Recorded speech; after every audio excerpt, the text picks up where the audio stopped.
Você sabia que 1 em cada 5 casais tem dificuldade para engravidar? Quais seriam as causas dessa infertilidade? Fica comigo que agora eu vou bater um papo com o Dr. Geraldo Caldeiras, que é especialista em reprodução humana. Ele vai falar sobre as técnicas de reprodução assistida que são mais utilizadas hoje em dia. Acompanhe!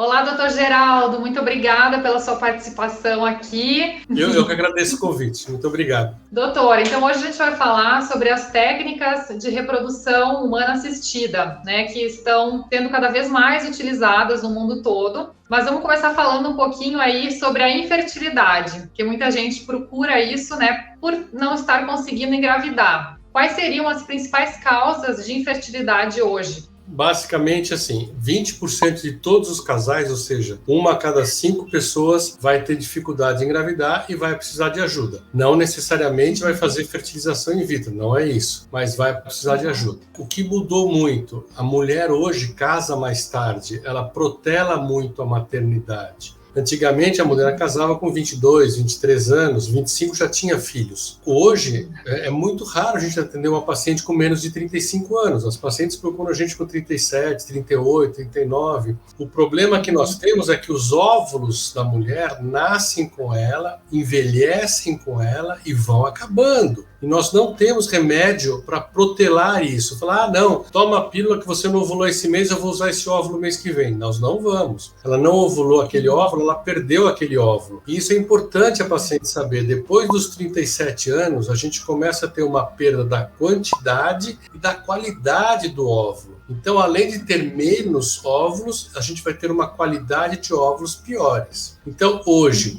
a causa mais importante de infertilidade na mulher é a endometriose. A idade e, às vezes, a baixa reserva ovariana. No homem, a principal causa é a varicocele, que são varizes do testículo, que acabam alterando a temperatura do testículo e piorando a espermatogênese. E o homem não tem a questão da idade. Não, tem porque problema a espermatogênese se renova de 3 em 3 meses. Então, não interessa que ele tem 40 anos, aquele esperma que ele está ejaculando tem 90 dias, 85 para ser exato. Com 60 anos, a mesma coisa, com 80, a mesma coisa.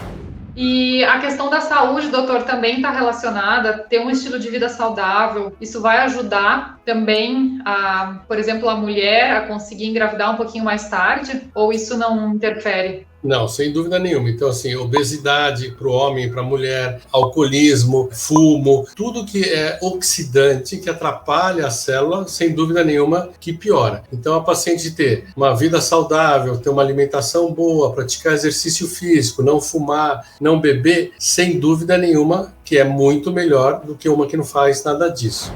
E aí vamos lá, por exemplo, um casal está se programando para engravidar, aí já não está mais usando nenhum método contraceptivo, mas já se passaram alguns meses, não engravida. A partir de quanto tempo eles precisam se preocupar e procurar a ajuda de um especialista? Então, depende da idade da paciente. A paciente jovem, até 35 anos, pode esperar até 1 ano. Se em 1 ano ela não conseguir a gestação, aí ela vai precisar procurar ajuda. A paciente com mais de 35 anos, essa tem que esperar só 6 meses. E a paciente com 40 anos, ela tem que procurar ajuda imediata. Ela não pode protelar, falar, eu vou esperar 1 ano, se em 1 ano eu não conseguir. De jeito nenhum. 40 anos é busca de ajuda imediata. Muito interessante, porque eu conheço, né, algumas pessoas que custou assim para engravidar, mas algumas são jovens, e aí eu não sei se tem a ver, porque parece que foi assim, quando ela parou de se preocupar muito, ela engravidou, ela não fez nenhum tratamento, nada, mas eu acho que ela estava tão assim nervosa, tão estressada, né, entre aspas, assim, querendo engravidar, que não acontecia. Aí parece que quando ela deu uma relaxada, ela engravidou. Eu não sei se isso aí interfere alguma coisa também, a questão do estresse, da cobrança. O estresse aumenta o cortisol. O cortisol é o hormônio que a gente produz quando está estressado, nervoso, irritado, e isso altera a função ovariana. Então, eventualmente, algumas pacientes que, através do estresse, podem ter mais dificuldade em engravidar de uma paciente que está menos estressada. Mas veja, tem que pesquisar a causa, é muito importante. Tem que fazer espermograma do marido. Ah, meu marido não quer fazer. Não tem como não quer fazer, é obrigatório, é um exame obrigatório. Ah, mas eu não queria fazer chapa das trompas porque é um exame, claro, que dói, que é super ruim. É ruim, é desagradável, mas tem que fazer. Tem que fazer ressonância magnética pélvica, se a gente está suspeitando de endometriose. Tem um exame de sangue que chama hormônio antimileriano, que é muito importante. Este exame mostra a quantidade de óvulos que eu ainda tenho no ovário da paciente. Quanto maior o antimileriano, maior a quantidade de óvulos que eu tenho. Quanto menor, menos óvulos eu tenho. Isso é muito importante. A gente manda toda a paciente aos 35 anos fazer esse exame, para ela saber se ela pode protelar mais a gestação ou se ela tem que deixar o óvulo congelado. Porque se ela tem pouco óvulo e quer engravidar com 38, talvez ela já não tenha mais óvulos aos 38 anos. Então,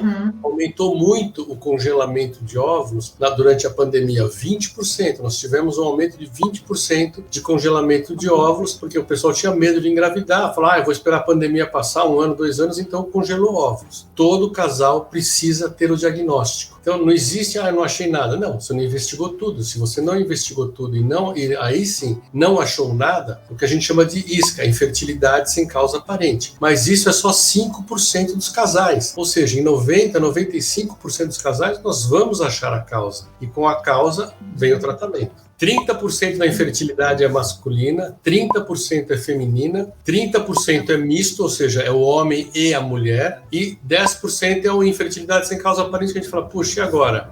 Não achei nada, revirei a paciente, revirei o marido, não achei nada, mas isso é só 5 a 10% dos casais.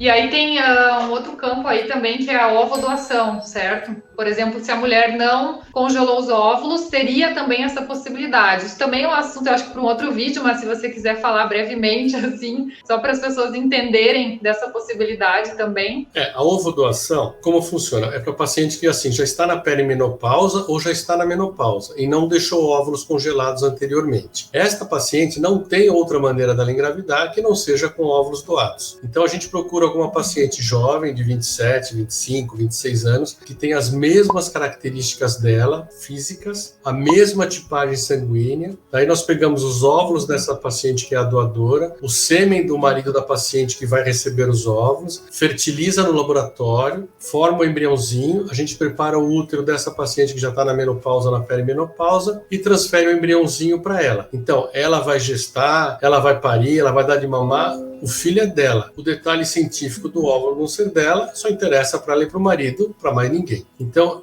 aumentou muito. Eu tenho feito de 10 a 15 ovodoações por mês, todos os meses. O plano A é sempre usar o óvulo da paciente, sempre que possível, mas às vezes é impossível. E aí nós temos o plano B, que é a ovodoação. E a outra coisa que a gente usa muito ovodoação é para casal homoafetivo masculino. 2 homens querem ter filhos, qual o jeito? Tem que pegar o óvulo do banco de óvulo, fertiliza metade com o sêmen de um, a outra metade com o sêmen do outro, forma os embriõezinhos. E aí, se tiver algum parente de algum dos dois até 4º grau, nós podemos transferir esse embrião para o útero de substituição, sem autorização do CRM.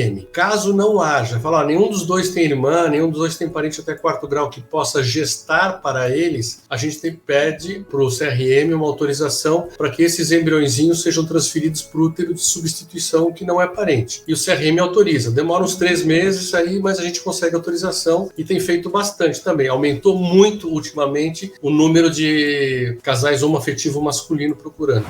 E, doutor, falando aqui sobre as formas de reprodução assistida, né? As principais são FIV, fertilização in vitro, e a inseminação artificial, que eu já recebi várias mensagens, pessoas falando sobre isso no canal e no Instagram, e muita gente acha que é a mesma coisa, mas não é, né? Então, você poderia explicar um pouquinho as diferenças? Sim, a inseminação, a gente estimula a ovulação para que a paciente ovule 1 ou 2 óvulos. Quando ela estiver ovulando, a gente colhe o sêmen do parceiro, prepara o sêmen, porque o sêmen é capacitado, ele não é injetado do jeito que ele é ejaculado. Os espermatozoides são preparados, colocados no meio de cultura de células. A gente passa uma sondinha fininha, de 2 milímetros, 1 milímetro, dentro do útero e joga os espermatozoides próximo da trompa, lá no final do útero. Isto é inseminação intrauterina. Na fertilização, nós estimulamos a ovulação da paciente para que ela me dê 10, 12 óvulos. A gente colhe esses óvulos via transvaginal, com anestesia, ela toma uma sedação igual uma endoscopia. Nós colhemos esses óvulos, óvulos. Esses óvulos são postos no laboratório, pega o sêmen do parceiro, que pode ser marido ou banco de sêmen, tanto faz, fertiliza no laboratório. 5 dias após, a gente tem um embrião que chama blastocisto, que é o embrião que a gente devolve para dentro do útero. E aí a gente passa uma sondinha fininha e põe o embriãozinho lá no fundo do útero. Então, na fertilização, os óvulos são colhidos e fertilizados no laboratório e são devolvidos para dentro do útero, o embrião prontinho. Na inseminação, a gente passa a sondinha e joga o espermatozoide dentro do útero e espera que ele consiga fertilizar o óvulo na trompa. E tem também a possibilidade de congelar o embrião, certo? Sim. Se você faz uma fertilização in vitro e fala, Geraldo, eu vou viajar a trabalho, vou ficar 1 ano fora, eu não quero engravidar agora, eu não posso por causa do trabalho, só quero engravidar daqui a 1 ano. Ou sobrou embrião, você fez transferência de embrião, engravidou de um e ainda deixou 2 embriões congelados. Você deixa o embrião congelado o tempo que você quiser. Eu tenho 2 pacientes que deixaram 7 anos.